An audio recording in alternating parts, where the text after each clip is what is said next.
It's like a video of yourself, as always. It's not of myself! It's of the crowd! Yeah,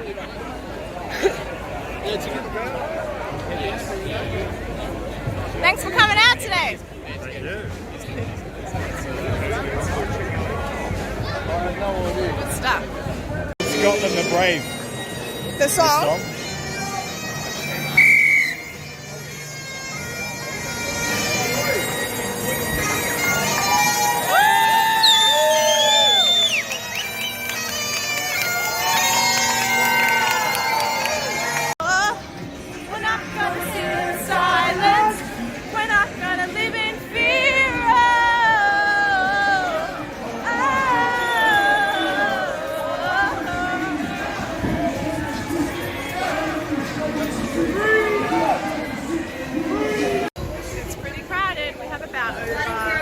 I'm guessing 50k people here. I don't know whether that's more than the one I went to last week, but the point is that we're not alone. Crowds are building. It's good stuff. Right, 96 this week. Yeah, I was in Melbourne company, support company, and then I went down to Sydney to school. Bravo 6 in the morning. Yeah, good on you, mate. Yeah, nothing wrong with that, mate. I called him in full time to help out. Yeah, that's great. No, pleasure mine. Junior first, mate, isn't it? Hey? The women glow and men wonder. Girls Alpha, 3 Oh, nice. Brilliant. Can you hear the thunder? It's trying to divide us, but today the people have said no more. We stand united because they're the real enemy. They're the real enemy. Sydney, have you had enough?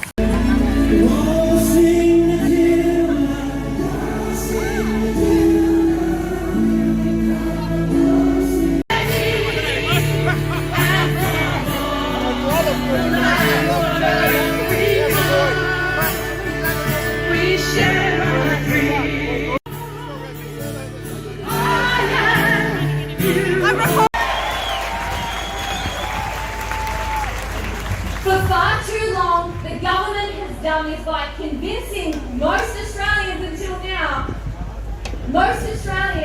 that the state is the highest throne and the highest authority in this country. But we know better. That is the definition of tyranny. When we remove God over our government, then our freedoms go from God-given rights to state-sanctioned privileges. And they can then take that and give it as much as they want, which is wrong. No jab, no job. You can't go and see your dying loved one. You're not allowed to eat here. You're not allowed to shop here. Your kids aren't allowed to get educated here. Your kids can't even play sport. That's what they're telling us. That is tyranny. When the state is not restrained by a law greater than itself, it will become a law unto itself. While ever there is no throne above the government, they will assume the highest authority over us. You know what the greatest threat to tyranny is? The greatest threat to tyranny is a group of people who pledge their allegiance to someone higher than the government.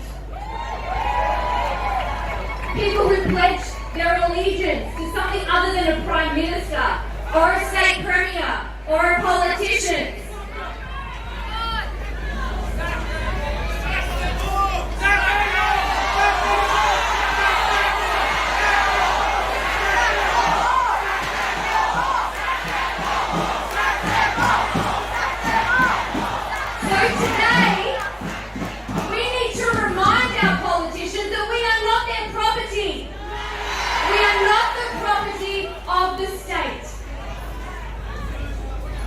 That God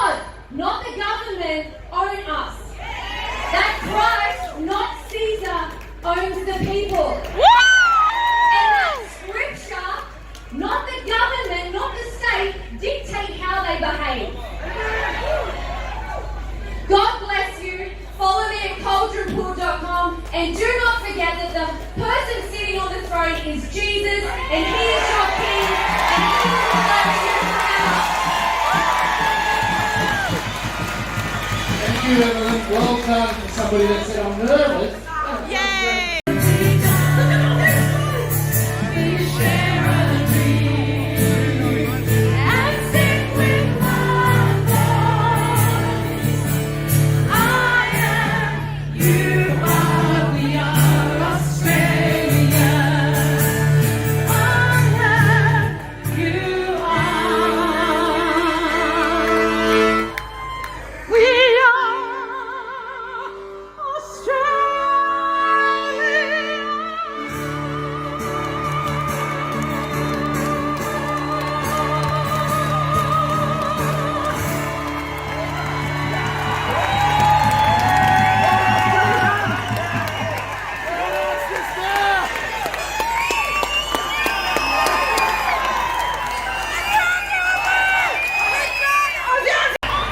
Settle down, everyone. Good afternoon, Sydney. Well, let's get ready to rumble. But before we do, bow your heads. Our Father, who art in heaven, hallowed be thy name. Thy kingdom come. Thy will be done on earth as it is in heaven. Give us this day our daily bread. Forgive us our trespasses as we forgive those who trespass against us. And lead us not into temptation, but deliver us from evil. Amen. In 1776, a group of North American colonists penned the following words. We hold these truths to be self-evident, that we are endowed by our Creator with certain unalienable rights. These are life, liberty, and the pursuit of happiness. And governments are formed with the consent of the people to deliver those. And when those governments become destructive to the ends of the people, then the people have the right to alter or abolish that government.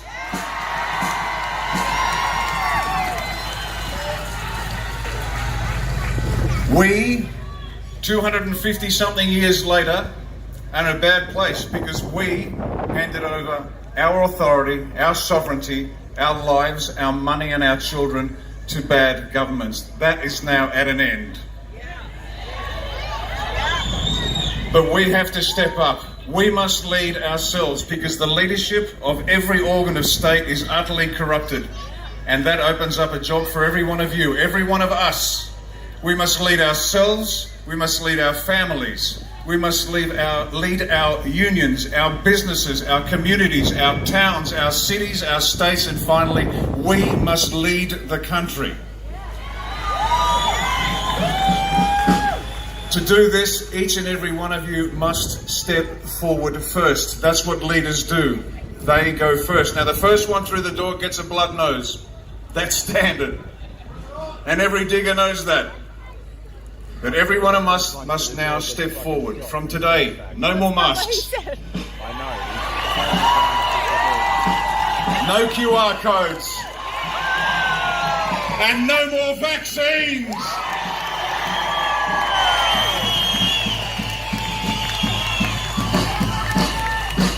Now, those opening lines of the Declaration of Independence are beautiful, but they mean nothing without the last lines.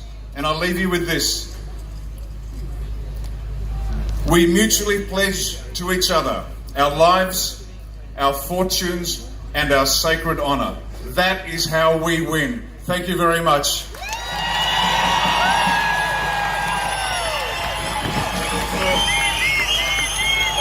Okay, there's a lot of energy, and I think it's time to just sort of calm down. Woo. Okay? So up next, I've got a guy, top bloke, he's going to... Dominic Perrottet, Gladys Berejiklian, Health Hazard, Andrews in Victoria, Palaszczuk in Queensland are all abusers of human rights.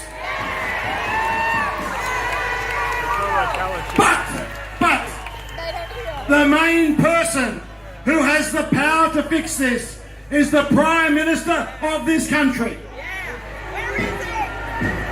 He's sitting over there in Kirribilli House Let's send him a message right now. Blood on your hands. The Prime Minister of this country can end this discrimination. He can end vaccine passports next week in Parliament if he wanted to, but he doesn't. And we are going to call him out. Everyone about it. Now, 2 days ago, I spoke to one of the greatest medical minds in the world, Dr. Peter McCullough.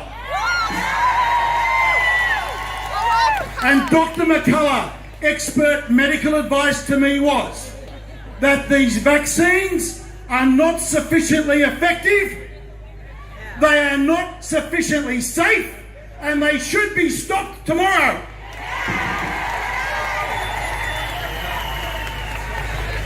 Yeah, Dean was saying she's been a bit funny lately. I just tell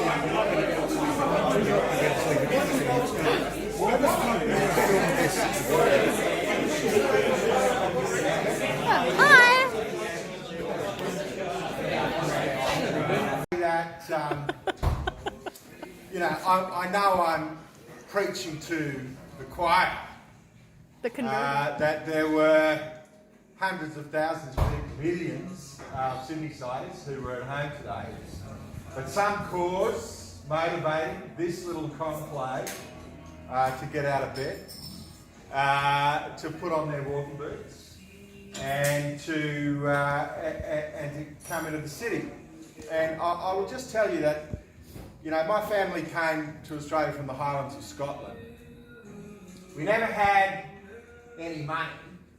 We only had one redeeming characteristic, and that was that we did not like to be stood over.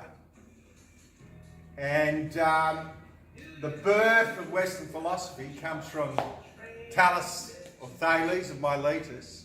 Thales' parents moved to Miletus because they lived under a tyrant, and they said, our family can't work under these conditions.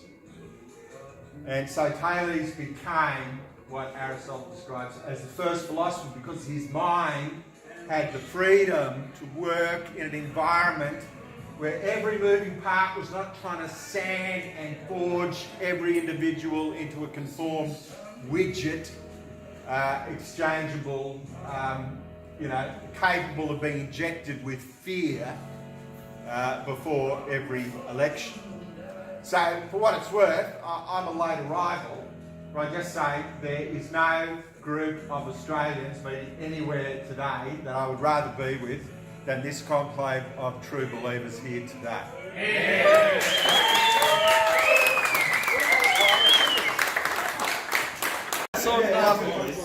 Marcus Aurelius and the Roman Empire.